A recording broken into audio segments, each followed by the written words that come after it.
Blog Talk Radio. Choices, decisions, frustrations, and pain. Knowing I'm going to forget her someday. While I still can, I'll challenge all my loved ones, every friend, to look inside their hearts and understand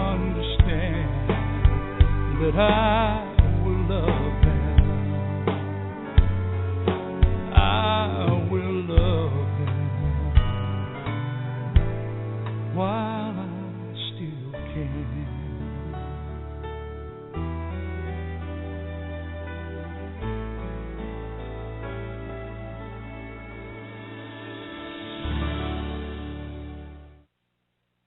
Well, hello, everyone, and welcome to Alzheimer's Speaks Radio. I'm your host and founder of Alzheimer's Speaks, Lori LeBay, and I am so excited to have this show. I'm really hoping that we get a lot of people calling in. There's so much chatter going on about Alzheimer's disease and all the other different types of dementias, and I'm really excited to help bring the voices together and to share the knowledge of what we're all up to. But before I get going, I have to, first of all, wish everybody, I hope that they've been having just a splendid holiday. And even if you don't have plans to ring in the new year, I know I barely stay awake now to even see the balls drop. I hate to admit it.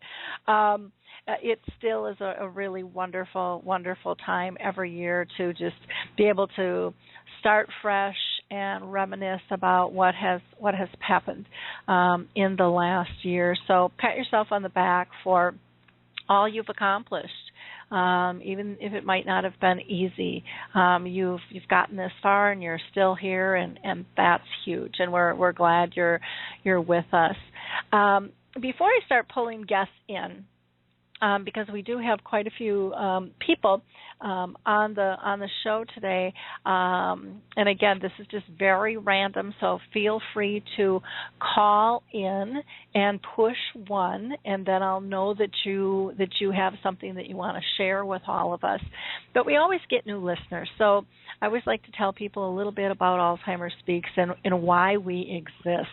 Bottom line, I started this company kind of on a whim because I needed support. My mom has had dementia for 30 years. She started in her mid-50s. She's going to be 86 tomorrow. She's a New Year's baby, and she is now in her end stages. She's been in a nursing home for 12. She's been in her end stages for 4. And I just put her on hospice about a week and a half ago, which is just a wonderful, wonderful thing. And she's not in total end stages where she could go any hour.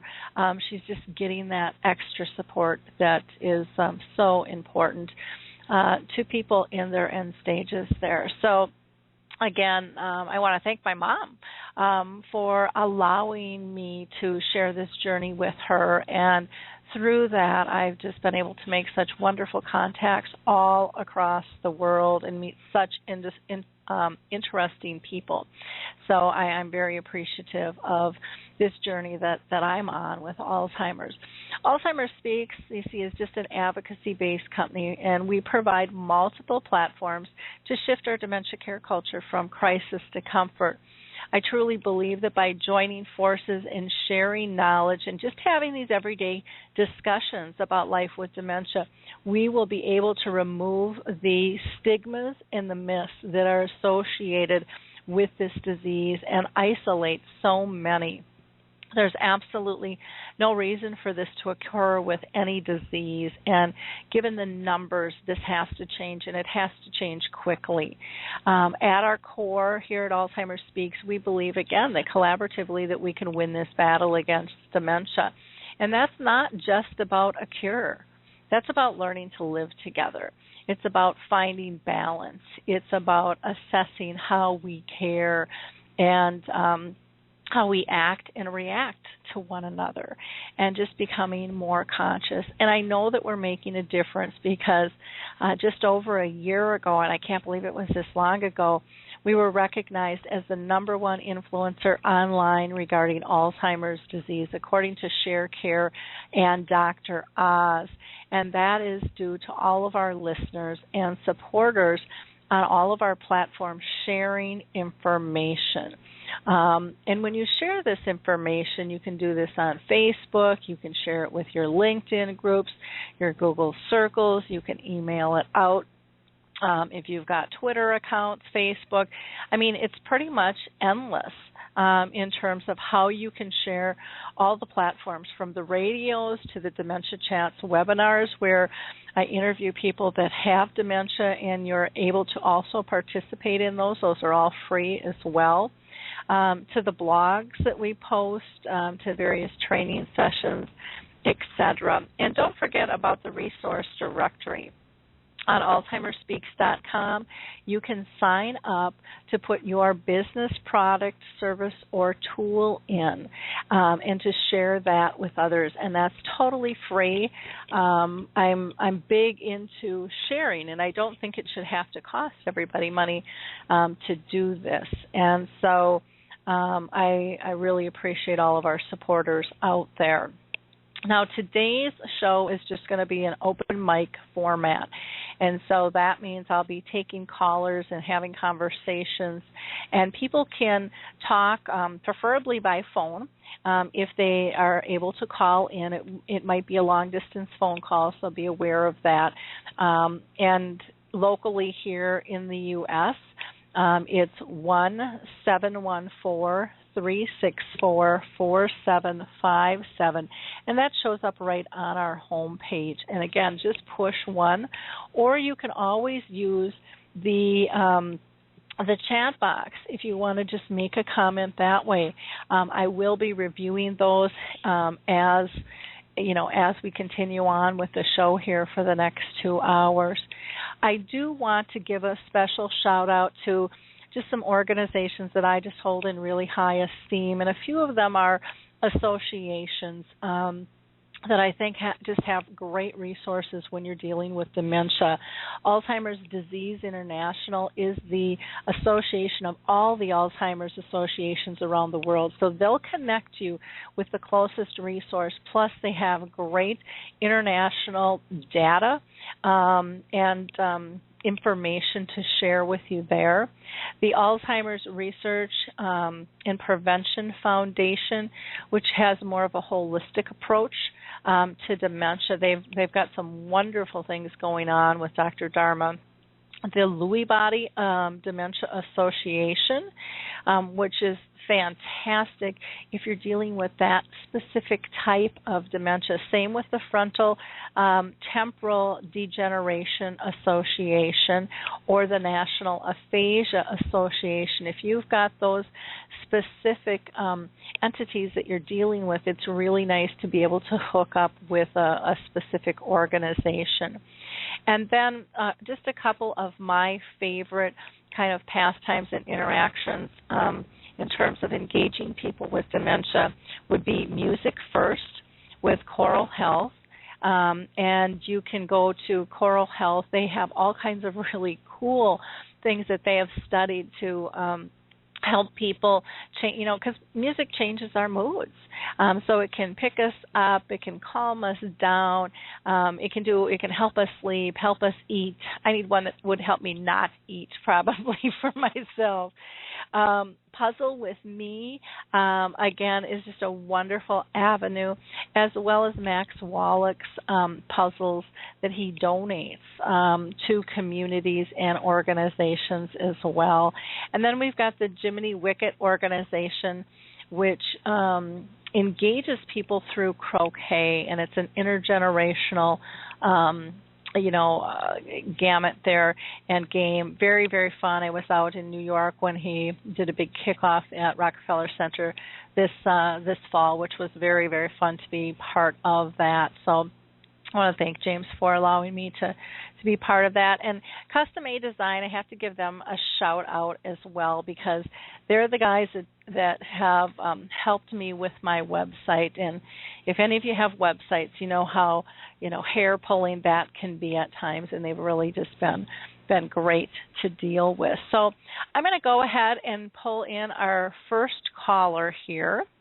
And I believe this is Harry Urban. So, hello, Harry. How are you doing? Hello, Lori. How are you? Happy New Year. Good. Yeah, you too. Well, I'm excited about this show to hear what everybody is up to. And so what have you been doing this past year to promote, wonderful changes in dementia? Oh my goodness, my year 2000 has been so full.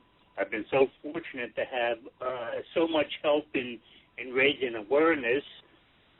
We created a online support group called Forget Me Not, and a wonderful group. It's just one of many wonderful groups that's on Facebook now that I highly recommend any of them. I started up a new blog called mythoughtsondementia.com, and on that I just put down my everyday thoughts of living with this disease. Then so many other things, but I am so excited about the year 2014 because it's like somebody gave me a brand new tablet, and there's nothing on it, so I can write anything in that tablet that I want. And I don't have to carry any baggage from me from 2013. I can start fresh, and I'm so excited about that. Well, that's really interesting, Harry. I talk with you a lot. We do dementia chats together. How did I miss this new blog? I'm really excited about this. I have to get the link to that, and we need to add that into our resource directory on Alzheimer's Speaks. The resource directory, for those that don't know, again, it's for products, services, and tools. It can be blogs, it can be articles, it can be videos, it can be books, it can be companies, all different types of avenues, and it's broken down. If you are a dementia-friendly business or community, you can be listed in there as well. So we definitely have to get your blog, My Thoughts on Dementia, in that. And we'll have to talk about that, too, maybe on the next Dementia Chats as well. Oh, I'd love so to. That's exciting. That's exciting. Now, you are also, have been deemed, along with myself and Michael Ellenbogen and so many others, an ambassador for the Purple Angel Project. What are your thoughts about that? I'm very excited about it. I am. I think it's a big honor, Roy, that they put on us, and I take it seriously. I think we have a responsibility now to raise awareness, not just talk about it, but go out there and do things. Okay, and some of the things I'm doing under the Purple Angel Ambassador umbrella, let's say, is we're starting up a mentor program at some area hospitals where we go around and we speak to newly diagnosed people with dementia. Because I know when I was diagnosed with dementia, oh my goodness, I was scared. I had no idea what was going on. I thought the worst. I didn't know what to do. And through the hospital, we're setting up this program we can speak to these newly diagnosed patients and try to explain to them, give them the hope that they need, but more important, lead them to the resources that they have to have. I know when I was diagnosed, I didn't have no idea where to go, so I got on the internet and I started Googling dementia, and oh my goodness, I got so scared with the stuff that I pulled up. So we want to have some good resources that patients can go to, and they can get all the questions answered. Oh, I think that's wonderful. I think that's so true. The fear is so significant out there, and it's so critical for all of us to share. The mentor program they are doing here between the Alzheimer's Association and some of the neurology clinics, I believe Health Partners is part of that, and they have been amazed. at A, how simple it is, B, how effective it is, and C, how much fun everybody is having. They said it's actually changed the atmosphere in the Alzheimer's Association the nights they do these callings, because the energy from the people that have dementia because what they do here is they're the first contact between the Alzheimer's Association and when a person gets diagnosed, versus having a social worker or, a professional call.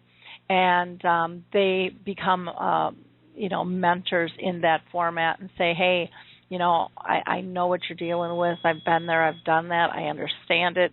I'm here for you. And it just relieves people at the other end who just got diagnosed that, oh, my gosh, this person's talking to me, because I think so many times everybody thinks, if you have dementia, you're in the end stages. Life is over. And there's years Absolutely. and years of great living that can be had. I mean, my mom is proof of that with her, 30 years, of living with this disease. So, it's very, very interesting and exciting, a lot of the things that are going on. Do you have other plans for this coming year? Oh, yeah. In fact, starting tonight, around the holidays is the loneliest time for a lot of people, not just people with dementia. And when you have dementia, one of the main fears you have is being alone. Mm-hmm. And during the holidays, that's horrible.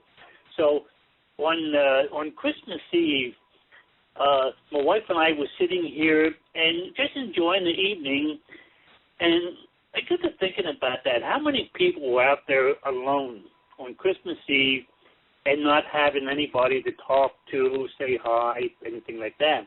So we started up a video chat and invited everybody to join us. Just stop in, say hi, spend the evening with us. It doesn't matter, but we're just having some friendship and companionship. And it went very well. It was very successful. So we said, hey, why don't we do that for New Year's Eve? So we posted a virtual New Year's Eve party we're having. Oh, cool. And I wish I had all the details with me, Lori, but I don't, so I have to apologize for that. But on our website or Facebook site, support group, we have people coming from all over the world going to stop in, and just say hi and spend some time with us. I'm really excited about that. Well, and what's nice is, that's one of the reasons, I did last week, on Christmas Eve, I did the dementia chats and the radio show, and today I wanted to do the radio show as well, because, even though it's a busy time of the year, I think this is really critical, that life doesn't stop just because, and we really have to be conscious and be available and be supportive. And with what you're doing this evening, again, people can just go to Forget Me Not on Facebook to get the information. But what's wonderful about that, they don't have to stay for the whole time, but just drop in and say hi, and if they have the time to stay the whole time, that's great too. But, what I have found one of the beautiful things about the people I've connected with so much is the flexibility and the openness to the spontaneity, and to truly be sharing, not being so structured, not saying, it's black and white, there's only one way to do it, but really getting creative, and it's so fun, and it's very inspiring. The thing about it is, during the time, you forget you have dementia. I mean, you're just sitting around and enjoying each other's friendship, and your problems, your frustrations, hardships of living with dementia is on the back burner. Yep. It's just like we're living a normal life. We can still do this. We can still go to a party and you don't have to fight the crowds. You don't have to fight the noise and things like that. and it's going to be wonderful. I think it's going to be fantastic, and I appreciate all the things you've done, Harry, from starting your Facebook page to even kicking one off in Spanish, even though you don't speak Yes. Spanish, but seeing the need Yes. and just saying, you know what, I can do this, and Well, it'll matter, and it will help, and I think that's unbelievable. What's because nice about this, Lloyd, we realize that we have a language barrier, and we are now setting up Spanish classes, so we can learn the basics of Spanish. So there's no reason why we can't have friends that speak Spanish and understand them, and they can understand us. Oh, how fun! I mean, that's why the group was formed. It wasn't meant to be a segregated group of just say Spanish speaking people. It was a group of people of different languages, different religions and races, that they could all speak the same topic. Oh, very cool. Very cool. Well, Harry, I really appreciate you sharing your time and insights with us. And I'm going to put you on hold because if you want, I may pull you back into the show a little bit later here if you like. It's Absolutely. up to you. But I've got another caller on the line I'd like to pull in as well. So I wish you a happy new year. And, again, I would recommend that people check out Harry's new blog, My Thoughts on Dementia. And is that information on your Facebook page of Forget Me Not as well? Yes, Harry? it is. Yes. It is. Mm-hmm. Okay. And then if they want to go to the New Year's virtual celebration, you can get information on Forget Me Not as well there, too. So good job, Harry. It's always fun talking to you. I'm excited for all you do, and I love you to death and all the work that you're doing. Really respect everything. So thank you so much for so many of us for your tenacity, because I know that this isn't an easy disease, but you're living with it brilliantly. So thank you. Thank you, Nicole. Okay, I'm going to go ahead and pull in a caller from a 405 number. 405, you're live. If you want to state your name and what you'd like to talk to us about. Well, hi, Lori. This is Jan Pitts. And hi. I wanted to get to meet you during 2013. So when tomorrow comes around, we can say we've known each other for a year. Well, that is wonderful. Well, I'm so glad that you called in today. Why don't you tell people a little bit about yourself and what you've been up to? Well, I've been diagnosed with frontotemporal dementia in 2006, started having problems with it in 2003, had a 20-year career with the state of Oklahoma as a social worker and a professional advocate, and my career ended in 2003 due to symptoms of the FTD. Since that time, I've had a lot of problems. I'm dually diagnosed with mental health problems, so that brings along with it its own set of problems. And I also have 2 different eating disorders, so I'm very involved in advocacy on the front of people with eating disorders. I've had my eating disorder for 45 years and have been in treatment 5 times, so I have quite a history with that and with advocating in that area. So within the last year, I've started making connections and have become very interested in advocating in the field of dementia. And so I'm kind of shifting gears here. Mentally, I'm going through the part of being able to balance both the eating disorder work that I do and starting in with dementia work. But I'm meeting people through Howard Glick's group and through John Sandblum's group. I recently did To Whom I May Concern, Our Side of the Fence, and really enjoyed that experience. And let's see,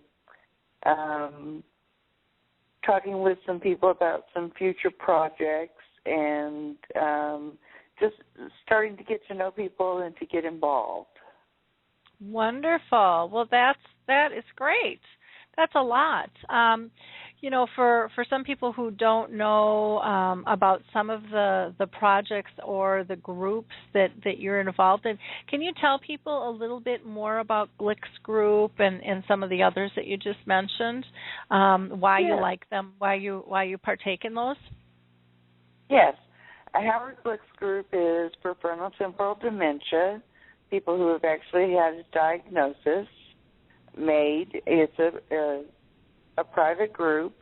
I get to meet with other people who have a lot of the same symptoms and problems and so forth that I have. There's actually 4 different types of dementia that fall under that umbrella.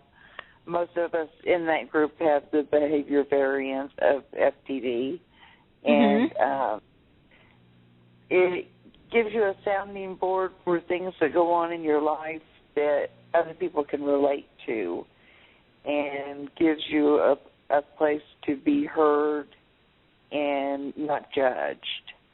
And that's John so Sandblum, important to be able to feel safe. Yeah. Yes, it is. And it really is a safe place and just a wonderful group, as well as John Sandblum's group. It's for young onset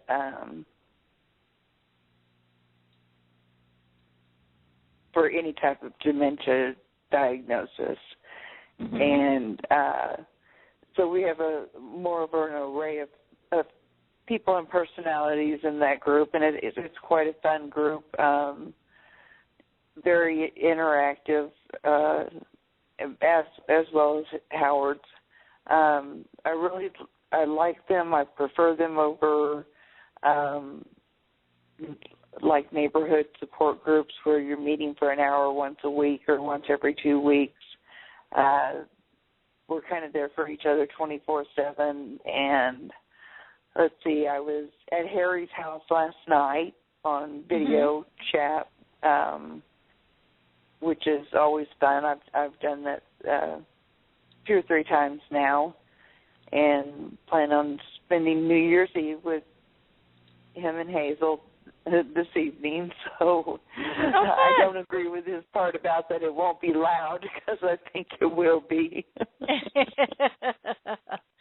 Well, there's only one way to find out. I really enjoyed working with Laura Boley and Maureen Matthews with To Whom I May Concerns, and that was quite an experience, and I just have a lot of respect for both of them.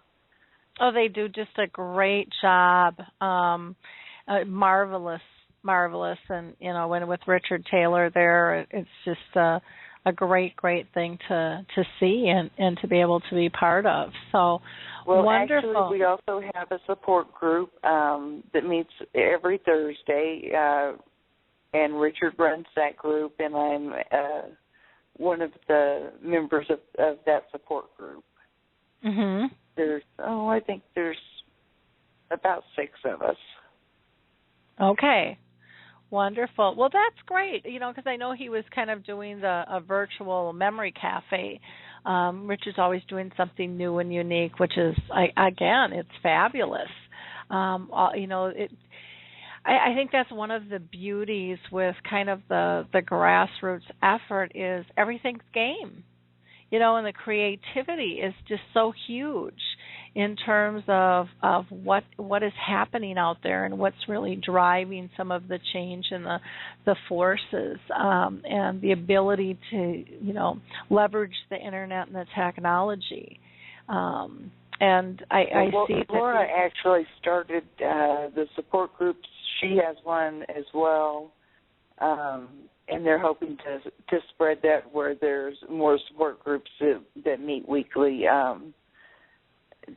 just for people who are not at the point where they can go out and maybe see a therapist or be a part of an active group, to give them that opportunity to do that from home. Yep.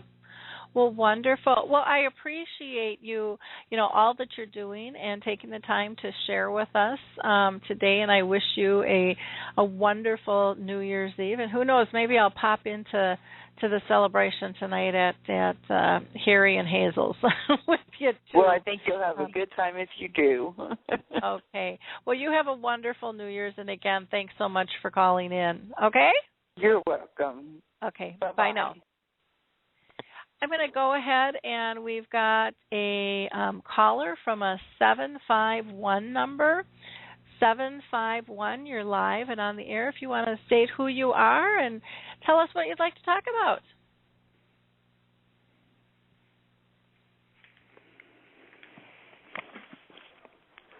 (751), would you like to state anything? You're a 842 number.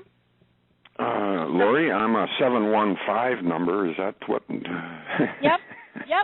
Okay. Oh, did I? Maybe I'm saying it wrong. I'm dyslexic some days, I tell you. Aren't we all? Hello. Congratulations, Lori, on your being named one of the top blogs in the caregiving industry. I very much appreciate your show. This is Charles Shanefellow calling, and with kind of a self-serving call to you. I'm the author of a book. A funny thing happened on my way to the dementia ward. Oh, and my story is that I was a UPS driver for 27 years. My elderly mother lived with us until a fall resulted in a broken hip, and we couldn't provide the care she needed any longer. And we moved her to a nursing home, and it wasn't too long before she was moved to a dementia ward. Long story short, I retired from 27 years driving a truck for United Parcel Service, and at age 56, I took a 70% pay cut and signed up for CNA training, and ended up working 7 years on an Alzheimer's ward at the nursing home. When I finally retired for good, I wrote my book, and the response has been extremely positive, very heartwarming. Now I'm an advocate and giving talks. I still visit the nursing home regularly, and we're starting a memory cafe here in Wausau, Wisconsin. It's in the initial stages. We're hoping to have it open by the spring. Oh, wonderful. Well, you'll have to get that in our resource directory as well. Okay. Because we're trying to track all those. We've got probably close to 100 of them in the U.S. It's really catching on. Mm-hmm. Yeah, it's a wonder. We're going to do it at our church, and we have a wonderful parlor there with a fireplace and a seating area that's very comfortable, handicap bathroom, everything we should need in that regard. Oh, great. Yeah, so we're going to go visit a couple of memory cafes to get an idea of what we need to do to get started. Well, that's wonderful. Are you going to go visit Fox Valley at all? Yep, that's exactly where we're going later this month. Okay. I'm sorry, in January. Later in January. Because depending on there's a couple of different models out there.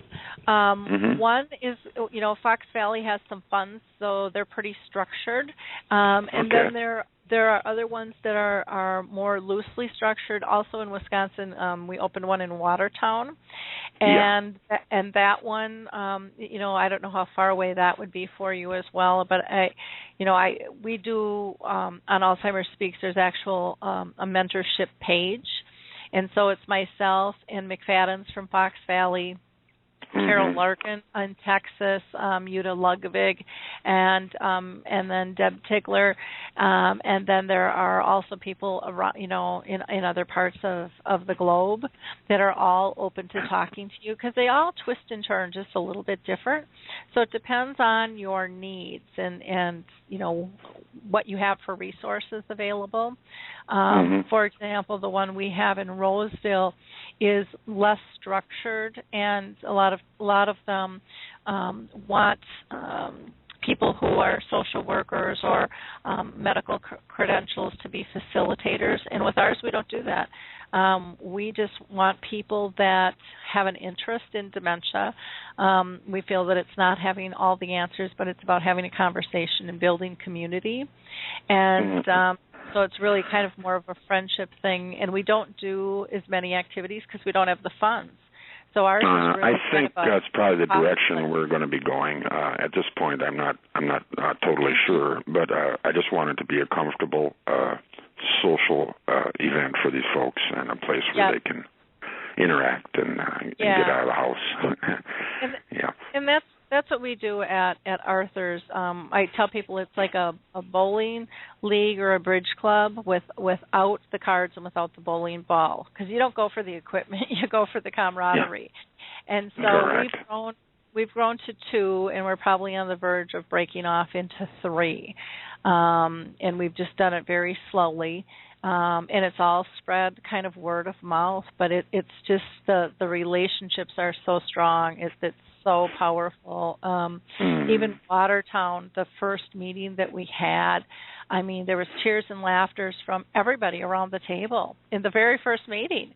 You know, it's just such wonderful. An intimate setting. So I have to ask you, Charles, getting back to your book, can you tell people a little bit about the deer and the hunting thing? Because I think that really you're familiar with it then a little bit. Yep. Well, I think, well, in Wisconsin, of course, deer hunting is quite a tradition, and I think most professional caregivers would agree with me that finding activities for your male residents can be more difficult than it is for the female residents. And I'm a lifelong deer hunter, so I showed up at work one day with all of my hunting equipment minus the guns. That included a life-size deer decoy and some rope, and I had binoculars and compasses and doe bleats and buck grunts, and I got my hunting gang together, and I had questioned all the families on whether or not their loved one had been a deer hunter. And we held a deer hunt right on the unit, and we had quite a time. I actually had a resident help me drag the deer around the unit, because dragging a deer out of the woods is hard work. And we eventually hung it up for pictures to be taken, and that only happened, I was just going about my job that day when someone from management happened by and saw what was going on and decided to take a picture. And years later, when I was deciding to write my book and pondering what to use for the cover, I thought about that picture and wanted to use it. It was suggested to me that maybe it wouldn't be a good idea to use that picture, that someone might take it as a frivolous attempt at humor about a subject that's anything but funny, but they don't realize how much that picture means to me. That was my deer hunting buddies, and we had a great time and a great gang. Yeah. Well, I'm not a hunter, but I think it's important for people to understand everybody values different things, and pictures and music and all that stuff. I mean, it triggers things, and I love some of the pictures of everybody kind of in the hunting garb and the deer, and it's just like how creative and fun. Well, Lori, I had quite a poignant moment with regards to that day. It had come getting my buddy getting his deer was special, but a little bit earlier than that, we had a gentleman who had early onset that was very aggressive, and he was in a body-length wheelchair. His face was expressionless. He could no longer speak, walk, feed himself. But his family had told me how much he had loved to deer hunt, and I was waving a blaze orange hat in front of his face, hollering about going deer hunting and asking if he was coming along. And I wasn't expecting a response. And his eyes opened wide and his face stretched in anticipation. and a man who no longer talked managed to say, "Yeah, let me go get my," before his face went blank, and Alzheimer's took him back. But those few moments will be with me forever. Wow. Because for a few moments we beat Alzheimer's. Wow. And it is. It's about creating those moments, even if they're just seconds. They exist, and those connections run so deep, and it's beautiful to help people see that, see the value in the seconds. You know. Yeah, and it brings so much value to the families, and there's so many rewards about caregiving that some people out of the industry aren't aware of. That you know, it's just hard to put into words, but certainly something that's touched my life very deeply. Now you do, you have the book for sale, and how do people get a hold of the book? Well, it's available on Amazon. It's also in a Kindle version. Or they can go to my website, Charles Schoenfeld. That's SCHOENFELD.com. Now, there's a 3-minute video on there of a presentation I give for anyone interested in looking for a speaker. Wonderful. Well, that's great, because I was going to say, I know that you do keynotes. Do you do training at all, or are you pretty much a keynote speaker? Okay. Yeah. Okay. Yeah. It's my talk is not clinical in nature, though. I don't want anyone to get the wrong impression.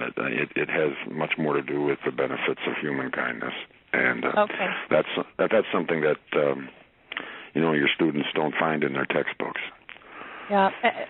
That's what I do, too. I call it emotional-based training, get people to feel the need to make the change and to deliver their cares differently and understand how they care, Yep. I think that's real important. Well, I would love for you to list your book in our resource directory, and then also list yourself as a speaker in there as well. And if you just go to alzheimersspeaks.com, and this goes for any of our listeners, we'd love you to be part of the resource directory. There isn't any place out there that connects people to all the resources that they need, and that's why I built this to be a collaborative piece where I don't have to be the gatekeeper.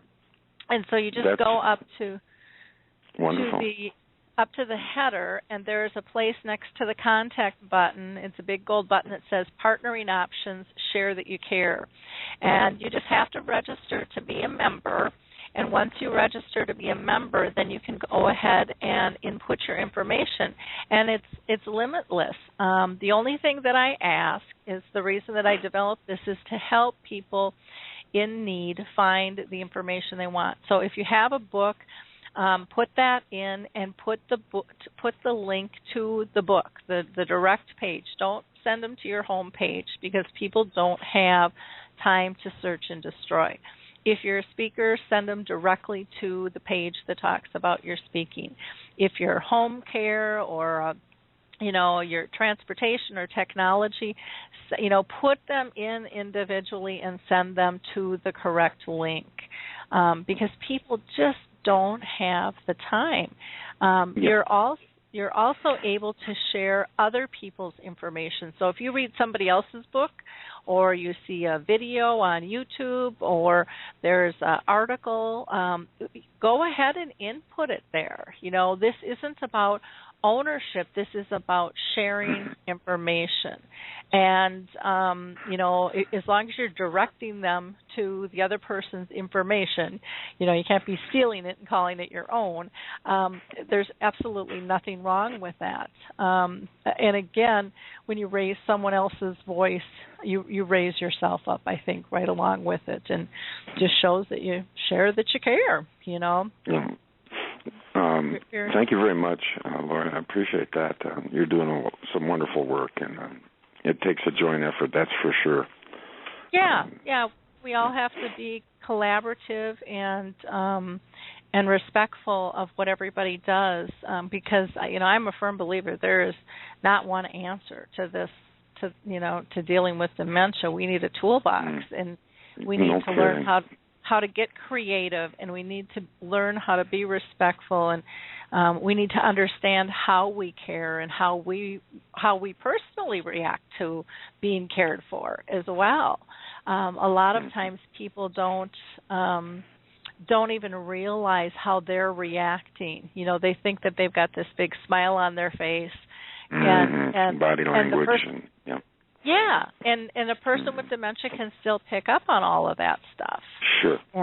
And a lot of times, many people don't think that they can, or they, overtly are saying stuff right in front of somebody that they're. We've got to remember it's more important. It's more important to be kind than to be right. Yep. Very, very good point. Well, I really appreciate you calling in.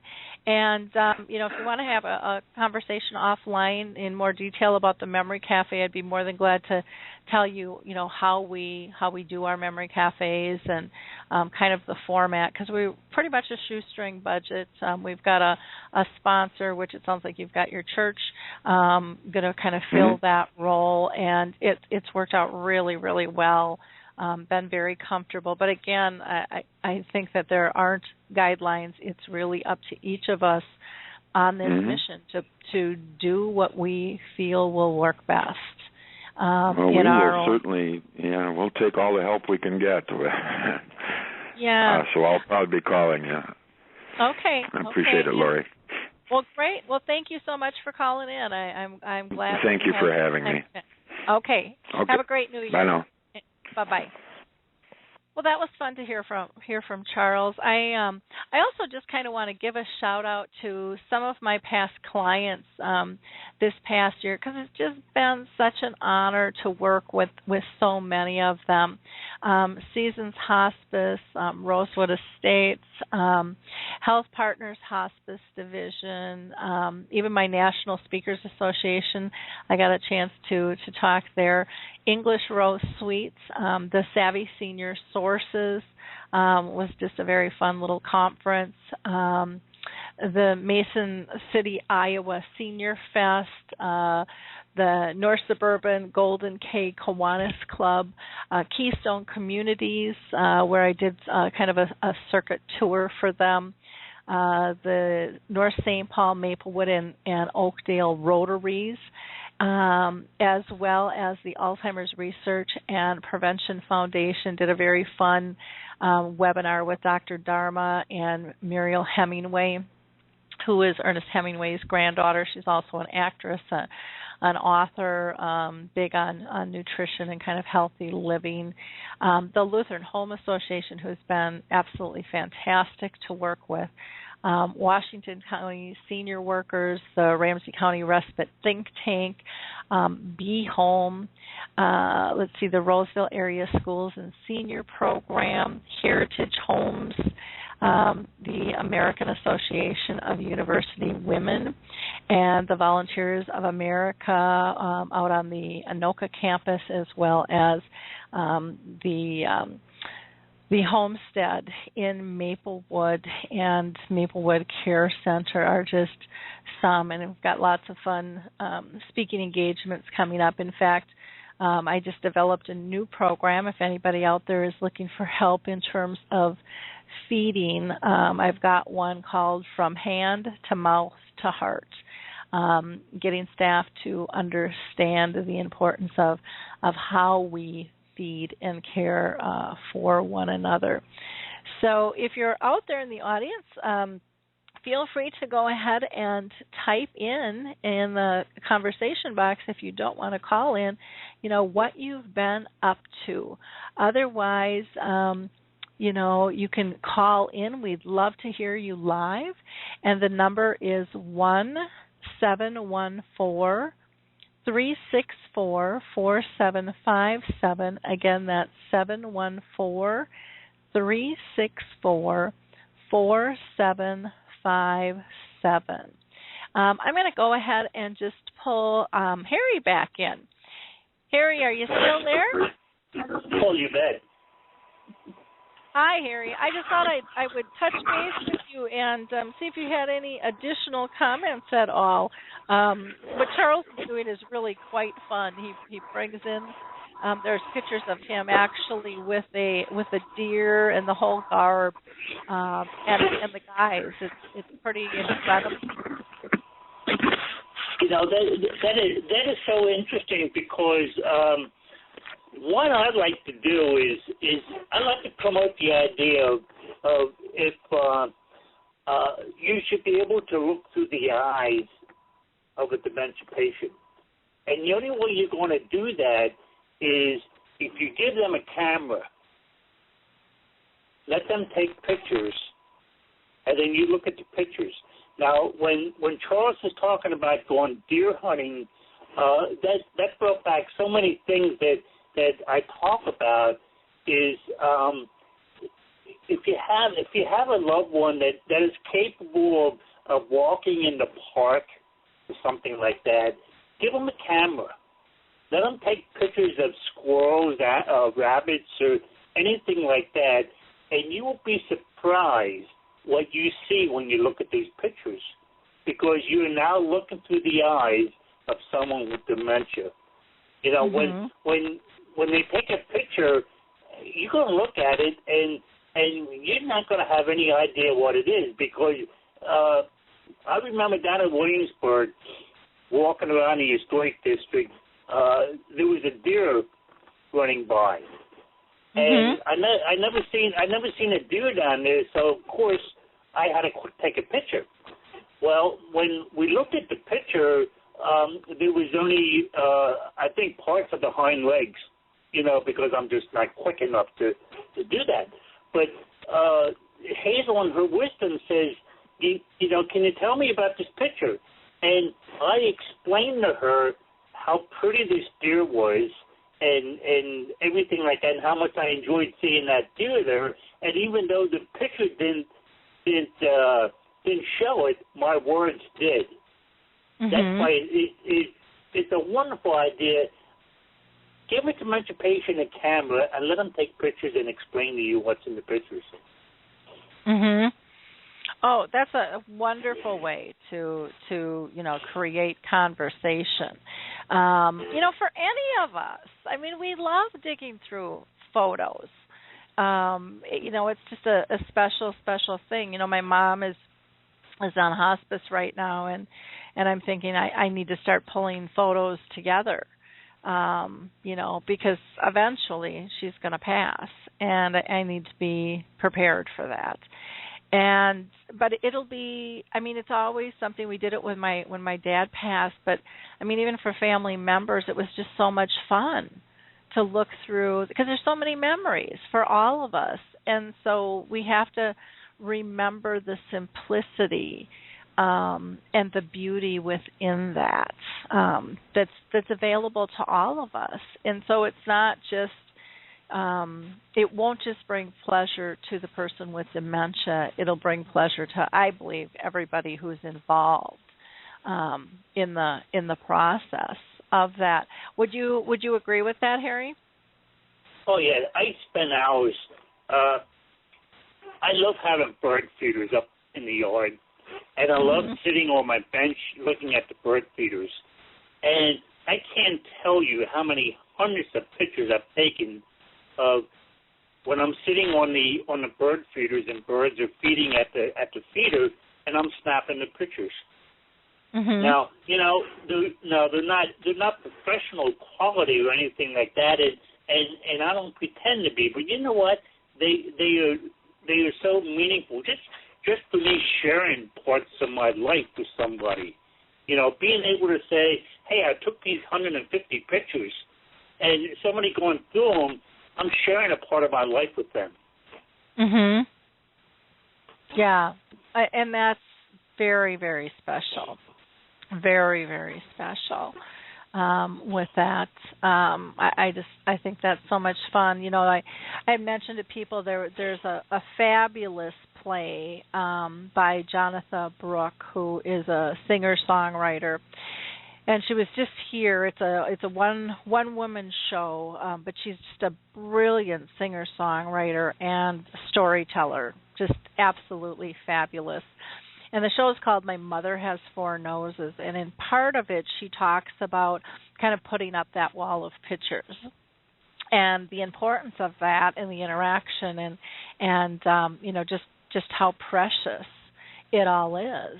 And it's been, and she's going to be, for any of you that are going to be out in New York, she's going to be, the show is going to be starting February 14th. It sounds like opening night's actually going to be the 20th at the Duke Theater. And again, it's called My Mother Has Four Noses. And her performance is so spectacular because it not only pulls people into the story of dementia, but more so it brings you into their relationship. And if you know anything about dementia or not, it will tie you into how you care and your own relationships. And the conversations, I've seen the play 3 times myself, the conversations that you will have with your friends and your family after this will be so powerful. I mean, you just, I've never seen anything like this in my life. It is really something to go see. So again, it's called My Mother Has Four Noses, and it's a musical written and performed by Jonathan Brooke, and it'll be at the Duke Street Theater in New York starting February 14th. Isn't that Valentine's Day? Well, that'll be really appropriate because it's really this love story between a mother and a daughter and their ups and downs and the beauty of it all and the simplicity and the humor. And you will laugh and you will cry, but you will not walk away not being untouched, with a better understanding and respect for the disease. That's a for sure. Harry, I wanted to talk to you a little bit more in detail about because you have a memory cafe too that you're involved with, don't you? Didn't you start one up as well? Right. Mm-hmm. We have one that we meet in a local church, and my concept of my memory cafe is I want it to be like a neighborhood bar. Every Friday night, you get a group of people go to the bar, and they just sit around and talk. Okay? Now that's what I want it to be, minus the alcohol, of course. But that's why we have it in the church. But I didn't want anything structured that we had anybody come in to speak or anything like that. I just wanted to have me time for everybody. And it's so interesting because we have so many conversations going on at one time. I mean, it's not like somebody's talking and everybody's watched them talk, but it's just a group of people getting together and talk. Which is it's just my experience as a facilitator is just been amazing in terms of what I get out of these groups. And a lot of times people look at being a facilitator as work and just kind of a rote job. And the friendships that have developed are so heartwarming. And to be able to be witness and part of that building community, I mean, there's just nothing like it. I mean, it's just, and I think that's with all that you're doing, with your support groups and your initiatives. That's the fun. It's not like work. I mean, it's so meaningful and it's so pertinent and it's so personable. It's just the gifts you get back from participating and really meeting others' needs is so significant. I think everybody should do it.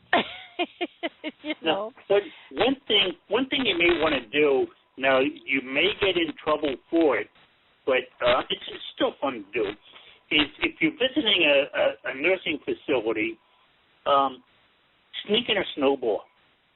Okay, and let the patients touch the snowball.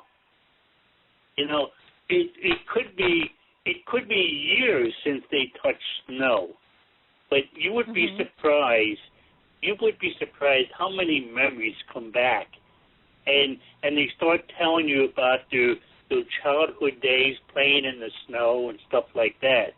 And it's a simple thing, like the coldness, the sense of touch. They all have that. But I mean, you can open up a half-hour conversation with people that you don't even know. Like when I visit the one care facility I go to, is we always go into the dining area because there's always patients sitting around, and whenever I see somebody sitting by themselves at a table, I make sure I sit down and chat with them. And one of the things I try to do is I start a conversation and let them tell me about themselves and just let them talk. And I tell you what, I never walk out of the place without a smile on my face. Never. Yep. Well, it's so heartwarming. I'm going to go ahead and kind of do a mid-program highlight. Then we've got another caller on the line, and if you want to hang in there, I'll probably pull you back in a little bit. Okay? Sure, that's fine. Okay, thanks, Harry. I just want to do some mid-program highlights. If you were not able to catch the radio show on the 24th, it's one that you want to go back and listen to, and it's one that you're going to want to share. We had Teepa Snow on with us. For those of you that are not familiar with Teepa, she is just, in my opinion, one of the best, if not the best, trainer on dementia that we have out there. In the entire world. She is absolutely fantastic. She's funny. She's entertaining. She's heartfelt. She has many videos. If you have an opportunity to see her speak, please do so. I promise you it will be life-changing. We also had Christina Luca on, who wrote the book about laughter, just being able to laugh through this process. Dementia Chats we also had on the 24th, and that session all sessions are recorded. But we talked a little bit about technology, the usefulness, the affordability, helping those that are isolated by dementia, both the person diagnosed and their care partners, and people's plans for the new year. It was really a nice chat, and our upcoming chat will be on the 7th. Some of the blogs that we had, I have to thank my intern, Michelle. She wrote a couple of them, not just your run-of-the-mill resolution, and another one was called Cherish the Little Moments. And she just does such a wonderful, wonderful job with her posts on Sunday night. There was also an article that was written by Deborah Schaus, and she had interviewed me and wanted to know, what were the 5 steps about becoming an advocate for those with Alzheimer's and dementia. And I thought she did a really nice job regarding that. Again, I want to just shout out to some of those organizations that I personally hold in high esteem. Alzheimer's Disease International is the association of all Alzheimer's associations around the world. There's also the Alzheimer's Research and Prevention Foundation, the Lewy Body Dementia Association, the Association for Frontotemporal Degeneration, the National Aphasia Association, Music First with Choral Health, Puzzle with Me, the Jiminy Wicket program, the Custom A Design, my website people, and then also the Alzheimer's Studies Group, which is doing a clinical trial on tau. It's the 3rd trial. So you can go to alzheimersstudies.com or the Alzheimer's team and go ahead and get information on that trial there. I am going to, I just lost the person who I was just going to pull in. There was somebody with a 705 number, and apparently they dropped off, so I can't pull them back in. So hopefully they'll call back in. I would love to be able to give them a jingle. I just had someone also email me, and I will let them know that we would love to hear from them live. Again, any of you who are doing something regarding dementia, big or small, it doesn't have to be this huge thing that reaches the world. What are you doing in your own life? What are some tips that you can share with others that have helped you live a more purposeful, productive life, or allowed someone else to live a more purposeful, productive life? We'd love to be able to hear from you and what your thoughts are. I also did mention, a shout out to my intern, Michelle. I also have another intern by the name of Heather, who is my right-hand gal, and she really helps me organize the radio show. She helps out a ton with our Memory Cafe, Arthur's Memory Cafe. She takes attendance and helps set up the room and helps facilitate. She sends out our notices, and she's just been absolutely fantastic. And if there is anybody out there listening right now, and you think you might be a good guest in the future for the show, please let me know, because we're always looking for guests. And you might be a person living with dementia. You might be a care partner. You might be a business professional, an author, a director, a researcher. We've had a little bit of everybody. We've had people who have biked across the country. So, no holds barred in terms of conversation here. The other thing that I wanted to give a shout out to was to Watertown, Wisconsin, and the Lutheran Home Association and Heritage Homes for becoming a dementia-friendly community and opening up a memory cafe. It was really a powerful and fun experience to be part of. Now, we do have another caller on the line, so let me just pull them in. We've got somebody from a 212 number. Do you want to state your name and tell us a little bit about yourself? My name is Jonathan Brooke. And well, hello there. Hello, how are you? Oh, I was just talking about your show. I just can't say enough good things about My Mother Has Four Noses. It's so exciting what you have pulled together, because it's so powerful and so thank beautiful. You. Oh, thank you so much. I really appreciate the support and the shout out. Well, why don't you tell people, why and how you started working on this play? Basically, I'm a singer-songwriter, so my career has been making records and touring nationally and internationally. But in the summer of 2010, I realized my mom really needed 24-hour care. So I decided to move her in with me. And, obviously that meant my career was kind of on hold. But I cared for my mom in New York. I brought her here and cared for her until she passed away in January of 2012.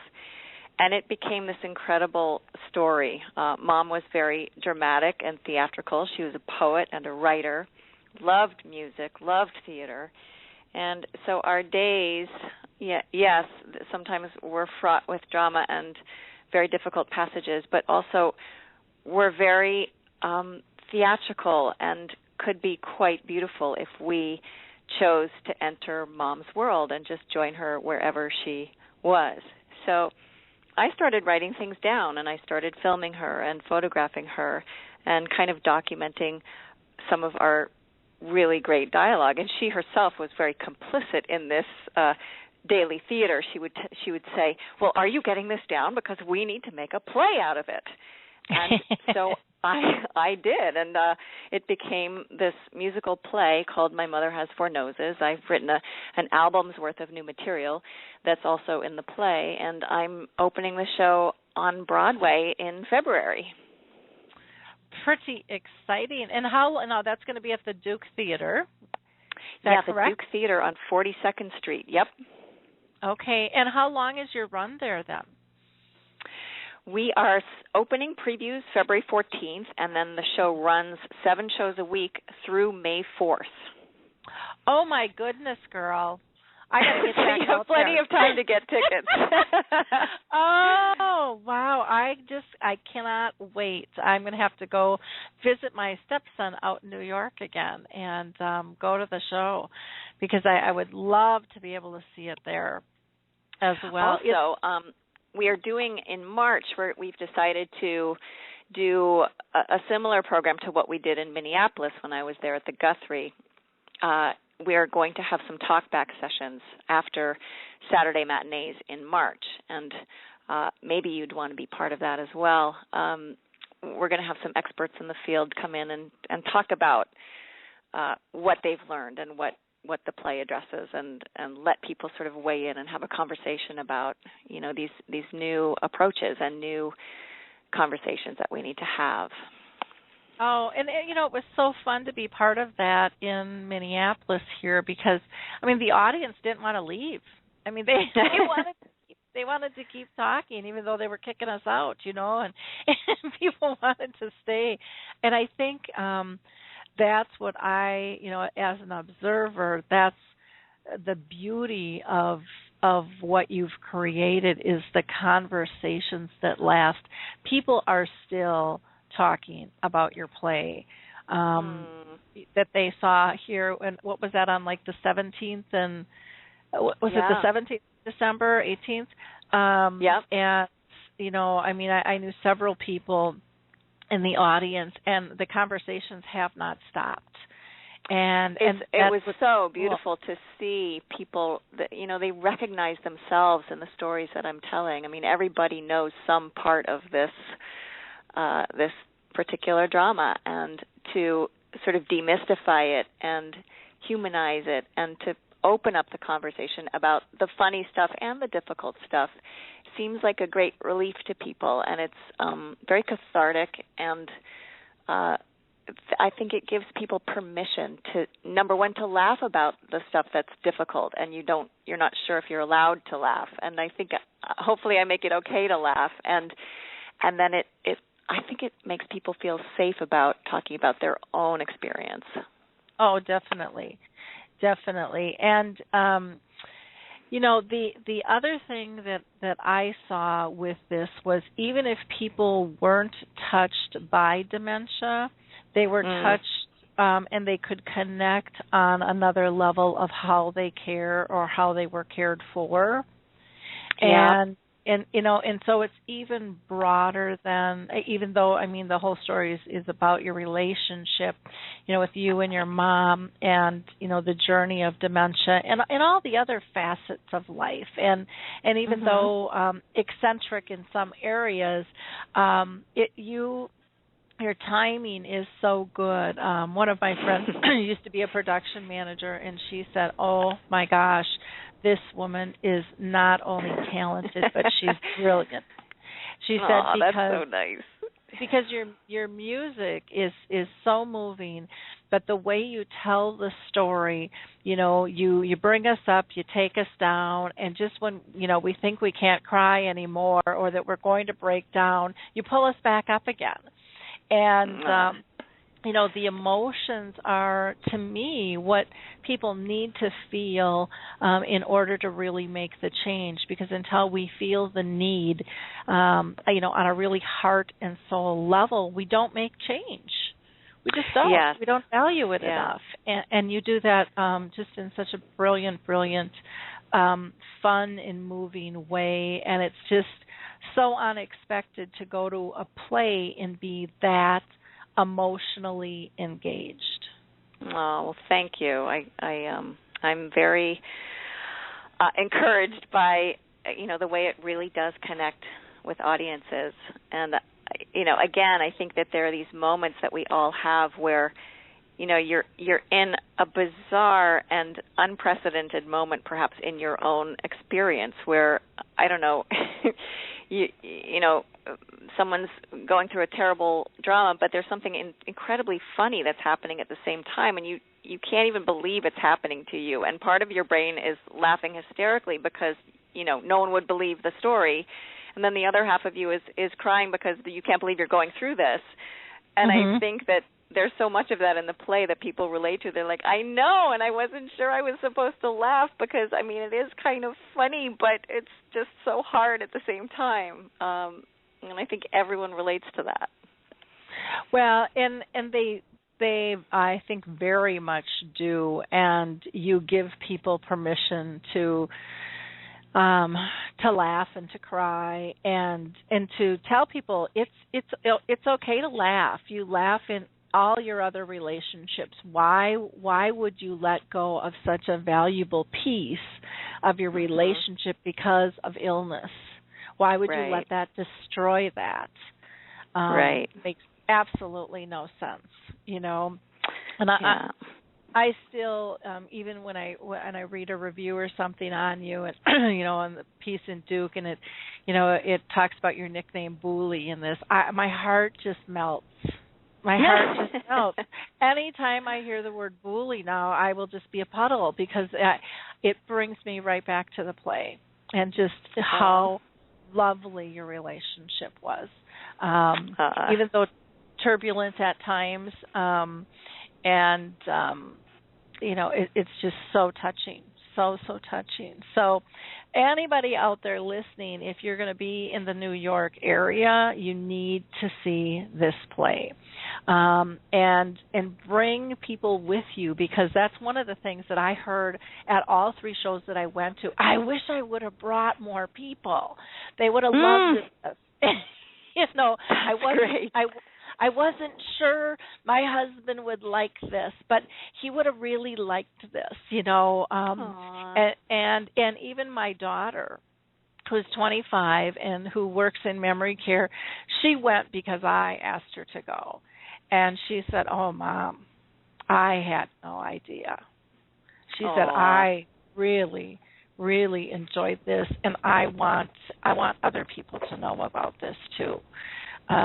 So I think all ages of people, all cultures will be able to relate to what it is that you've put together. It's incredible, and I think I can't wait to see what happens in New York with this. I can't wait to see. I think it's going to be and I'm really hoping that it comes back to the Guthrie too, because I have a lot more people.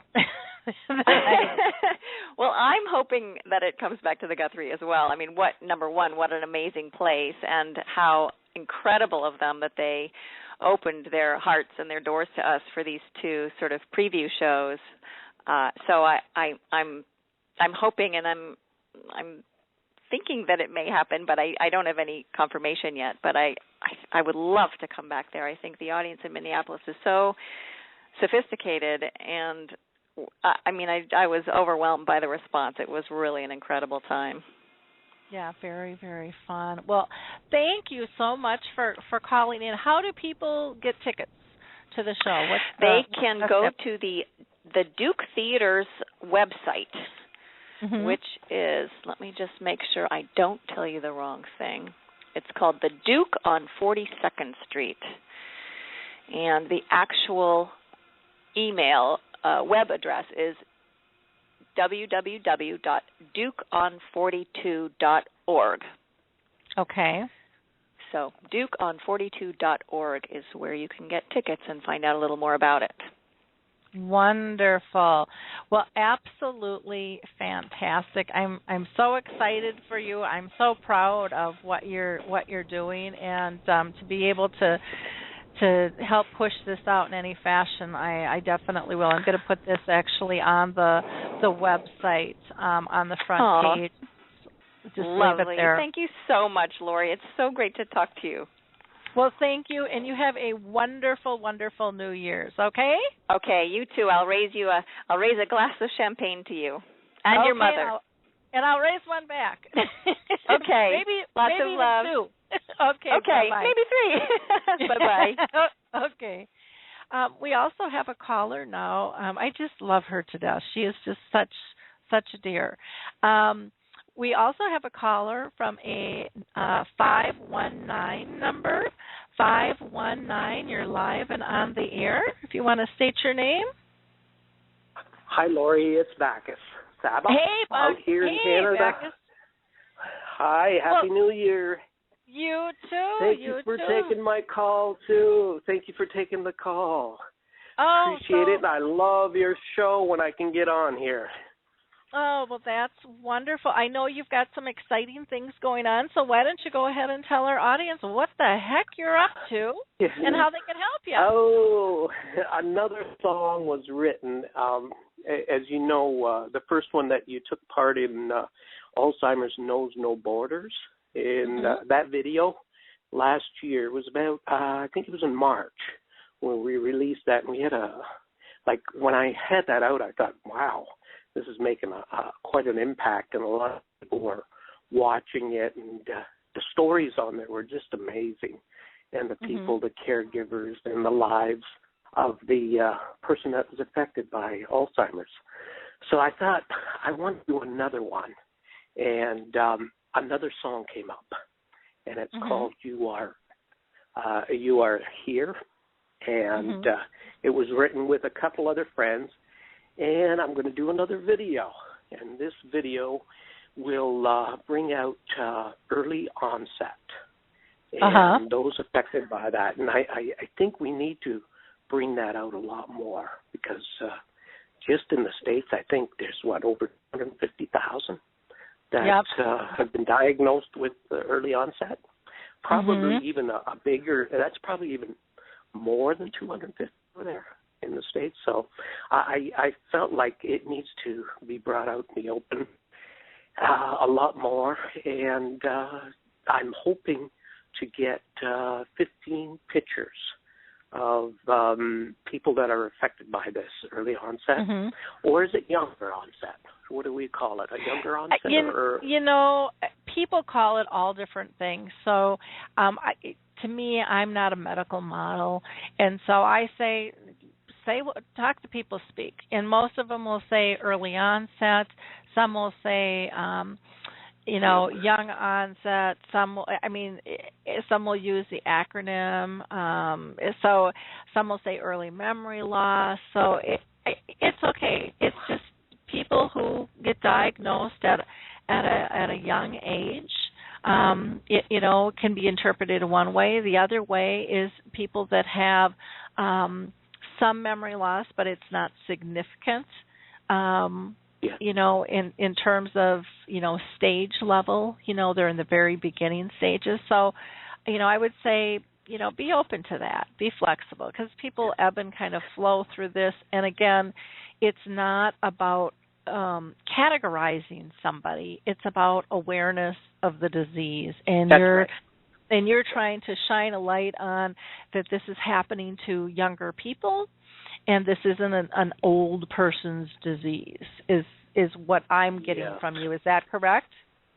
Exactly. I think there are stories that need to be told out there about how it affects families, and just from the pictures I've already received, it just somewhat shocking. Yeah, they're amazing in how the families are dealing with it, and it's a family type with kids, younger kids. So it is amazing at how families are able to, at such a younger age, and we're talking like in the 40s and 50s that have been diagnosed. And I'm getting some pictures already, and I would like to get a few more, and I think I'd like to get as many as I can from different countries. And that way it just it's a world problem, and I think we need to do more about it, and we need to go beyond awareness. So hopefully this will bring this out, and we'll get into the next phase where the research money will come into this a lot more, and maybe a DVD like this will help out in that way, because I know the one that we did, you and I and 16 other caregivers, reached senators' hands through us against Alzheimer's. I sent some copies out their way, and they were saying it was in the hands of some senators there. So hopefully this will do the same also, and I think it will. I do too. But anyway, that's what I'm up to. I just feel like it's important.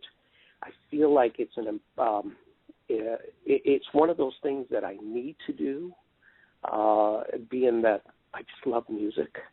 And if I can use the lyrics that I write with some of the musicians around here that want to help, it will bring more awareness, and hopefully we get beyond awareness. I hear that so much, awareness, which is great, but somehow we got to get beyond it. And, wonderful. But anyway, I know you're working so hard at it, Lori, with your show. Yeah. And it's so important that you're doing what you're doing, and bringing people like us that are advocates for this to your show. And thank you. Yeah. Well, thank you. So, how do people get a hold of you if they might have a picture to be able to? There's two ways you can get a hold of me. Either through Facebook, message me on Facebook, and it's Bacchus Saba, B-A-K-H-U-S. And you want to spell that for you? Yes, B-A-K-H-U-S. My last name's S-A-B-A. Or my email is Bacchus, B-A-K-H-U-S dot S-A-B-A at Century, C-E-N-T-U-R-Y, 21.ca. And like I said, I'd like to get about 15 pictures. I've got 5 in, 3 more pictures coming in. So I'll need about 7 more. I'd like to get this rolling and finished hopefully by the end of February. Okay. And, out there. Well, good. And thank you for having me on the show.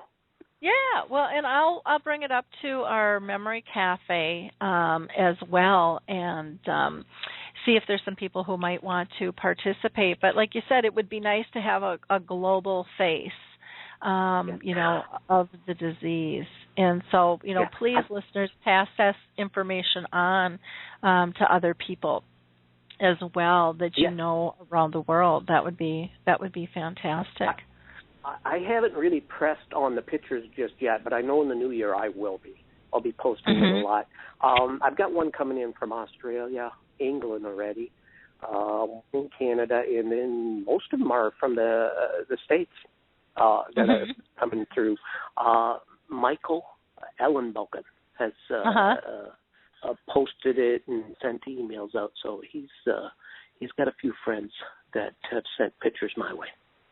So wonderful. It's all going to work out real good. And how's Mom doing? I see your posts. Yeah, she's on hospice, and she's not at the tail end stage of passing, but she qualifies for extra services, and I just I feel like it's getting closer. And I just wanted her to be able to have those extra services. And for those of you that are nervous about hospice, it's just such a beautiful, beautiful service because, now she gets a music therapist once a week. She gets an extra person to come in and do grooming with her. She has a clergy that comes and visits. They're setting up a volunteer, a social worker sees her, a nurse sees her, and these are all one-on-one visits, and then she's going to get a couple of massage therapy as well. Oh, wow. I mean, and she's reacting. My mom loves music, and so, in this stage, she really sleeps, the majority of the time. And she responds so nice to music, and it's just it's such a cool thing to be able to take advantage of. And for me as a caregiver, it just lifts the burden a little bit about feeling like I can't be there all the time as much as I would love to. And so it's beautiful. And they call me and they tell me, again, here's my mom in end stages, sleeps most of the time. She has a difficult time, itching her nose, and that's really about the only movement she does is maybe to itch her nose. And that can be, a 30 to 60 second thing, for her to hit her nose because she doesn't have control. And so here, the music therapist said, and she did a shimmy. And so out of the blue, she gets this energy and she engages. And, I've never seen my mom do a shimmy all my life until now in her end stages. I've seen her do it a few times. And it's just this spurt of energy that's so beautiful to see and be part of. It's very, very cool. So, yeah, very fun. Laurie, what is amazing when you're on this journey, like you were saying about the music, but also the physiotherapy, the movement. Boy, when you think about your own self, that you need movement, they need it even more. They need movement more so. So I feel like we need to be putting more into that. I'm just thinking about what we have here in Canada. They've cut back on a little bit of physiotherapy. That type of thing. And I'm thinking that's what they need more so. And, they need movement. And we can't cut back on stuff like that they need. But anyway, that's what's happening out this way. And I try to push a little more therapy, because if we can't help them in that way, then what are we good for?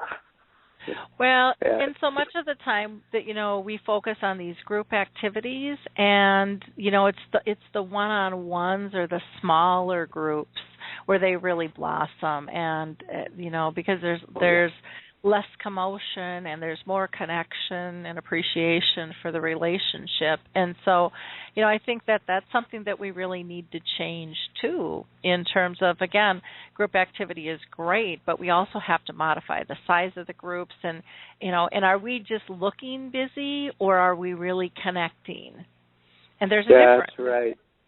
There's a big difference, and companies have to look hard and strong at that, and they also have to be okay with telling families and educating the public as to this is why we do it this way, because when we do it this way, this happens, And I don't think families are going to have a difficult time with that. And I think staff are going to be more appreciative and feel more of a oneness, and they're going to be more relationship based. So they're going to care differently.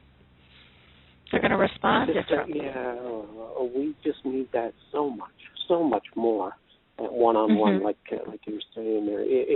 I see it every day. I visit Mom every day, and I see that's been cut back somewhat. And I just don't understand that. They are the most that need that. They sit in wheelchairs, and I think they have to have movement. We can't forget that.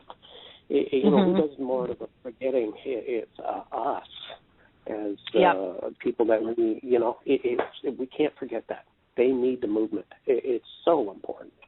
But anyway, that's my say, and I'm so good talking to you. Yeah, well, I'm so glad that you were able to call in today and share with us. And again, get a hold of Bacchus on Facebook and connect with him. Even if you don't have early memory loss and can't be part of this piece, connect with him anyways. He's doing great things, and knowing him, he's going to write another song and do something else as soon as this one is done because the man does not stop. So, well, you know what, Lori? If it takes a third song and more pictures, more stories, then we're going to have to do that because I do have something else in the works for next year. Wonderful. And hopefully we'll get this one out there and out in the public, and maybe we can push it a little further. Wonderful. Thank you so much. Well, have a great New Year's, and thank you so much for participating in the show today. Really appreciate it. Okay. It will be a great 2014. Thank you, Lori. Okay. Thank you. Bye now. Bye-bye. I also wanted to just share with our audience here that I'm in the process of just finishing a book called Betty the Bald Chicken, which is going to be a story about how we care for one another. And it's a story that, came to me in the middle of the night with this bald chicken and the word Alzheimer's, and I couldn't quite figure it out. But I know that, things like that have to be written down and listened to. And so I've been telling this signature story for quite some time. And it's just been really a precious process. And while I was working on another book that will really be more about the 30-year journey with my mom, which I think is going to be called How the Cookie Crumbles, but we'll see. I decided to pull out Betty the Bald Chicken and get this done. So if there are any listeners out there that are interested in a story of how we care, I've had so many requests from, again, my audience to write this book because they want to share it with their families, their small children, their adult children, their friends, because it just gets us to look at how we care differently. Let me know. I'm looking for some sponsors for the book, with a company that would then be able to put information in the end about their own services and stuff too. So it should be a fun process. I am really looking forward to the new year. We have just done so many fun and fabulous things. It's been such an honor to be able to talk to the people that I'm able to talk to, by just doing my job. Through Alzheimer's Speaks, both on the radio, through the blog. I get a lot of guest articles. I have to give a shout out to Carol Larkin with Third Age Services and Kevin Wu, my PR guy, have done some wonderful articles with the blog, and I very, very much appreciate that. Plus, there's been a lot of independent freelance writers that have been submitting articles as well. And if you've got an article, let me know, and we can see if it might be a good fit to push out to the audience. Alzheimer's Speaks, was developed to share the audience, share the knowledge. That's who we are at our very core. And so we'd love you to be part of that. Again, if you're interested in being on the show, just shoot me an email. You can go to alzheimersspeaks.com and you can just click the contact button and shoot me an email, and I'll have Heather or myself get back to you and coordinate having you on the show. Again, people with dementia, those that are caring for people with dementia, both professional and families, advocates, doctors, authors, movie directors, researchers, teenagers. We want to talk to everybody. Everybody is important. And we need to hear all voices as far as I'm concerned with this. So at this point, I think I'm going to go ahead and wrap up the show. Unless there's anybody else that wants to call in quick, please feel free to do that. Again, remember Harry Urban. Check out his new blog, My Thoughts on Dementia. And you can also connect with Harry through Facebook at Forget Me Not. Charles, who called in regarding his book as well. His is just, it's a wonderful story. I still see the picture of him standing with his deer equipment on, and the deer and the guys all around, and then Jonathan Brooke with this marvelous play. That I think every person, I think it should just be a mandatory thing that everybody needs to see, because it will be life-changing, called My Mother Has Four Noses. That'll be on Broadway at the Duke Theater starting February 14th. I believe it opens on the formal opening on the 20th, and will be running out until May. So excited for her and her accomplishments, and bringing her mom to life and to stage every night. It's such a cool thing to be able to be part of. I do want to invite you all to go to alzheimersspeaks.com as well, and sign up. We're going to be redoing a newsletter. We're in the process of formulating that and tweaking that, so we'll be getting that up and running here the first of the year, or I should say the first part of the year. We will also be working on the Purple Angel Project, since I'm one of the ambassadors, along with many others around the world, sharing the new symbol for dementia and helping companies and communities become dementia friendly. And so, along with the ostrich care, we can help your business get up and running fairly quickly on that. So go ahead and reach out to me. I'm going to put kind of a program together with a video and try to streamline this as simple as possible, because the response has been just overwhelming. For people wanting to get involved with the Purple Angel Project. Last, again, I just want to mention some of these associations that I think are really important for you to have access to. The Alzheimer's Disease International, which is the association of all the Alzheimer's associations around the world. The Alzheimer's Research and Prevention Foundation, which has a more holistic approach.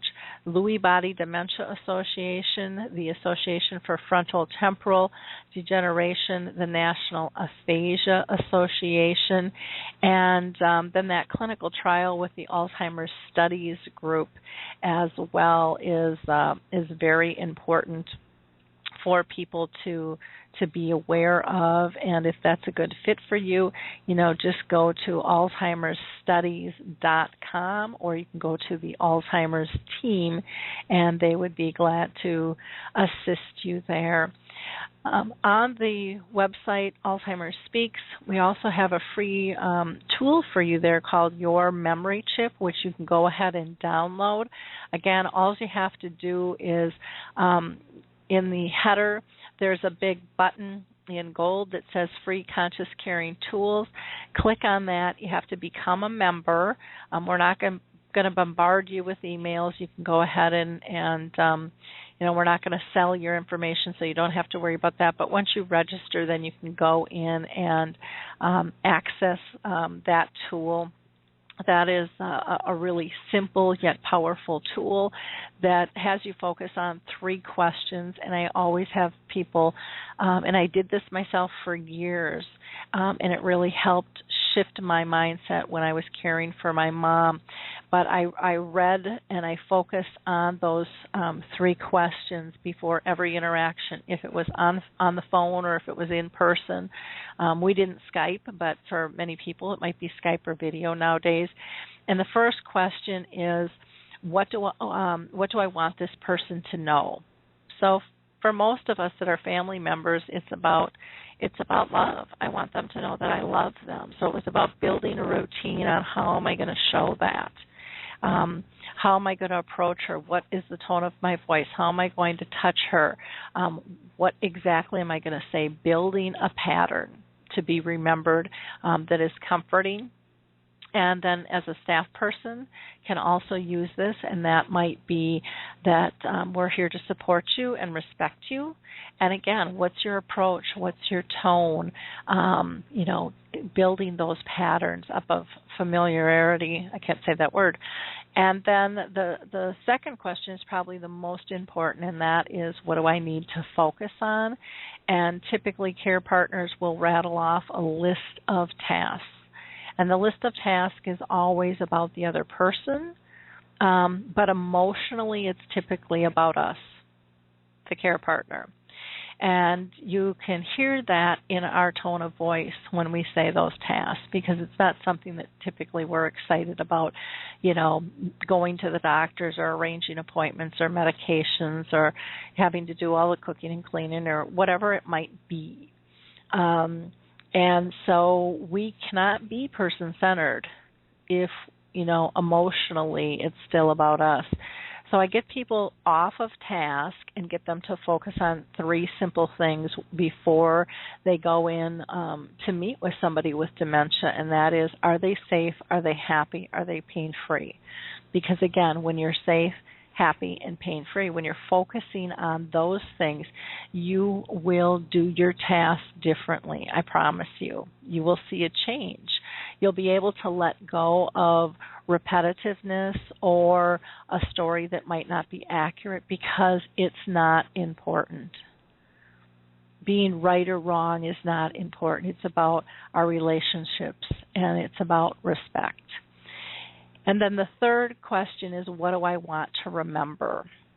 And it helps us find the joy and look for the glint in the eye, listen for the giggle, the funny story like Jonathan tells in her play, the brilliance of the humor and how deeply that touches us. So please go there and pick that tool up.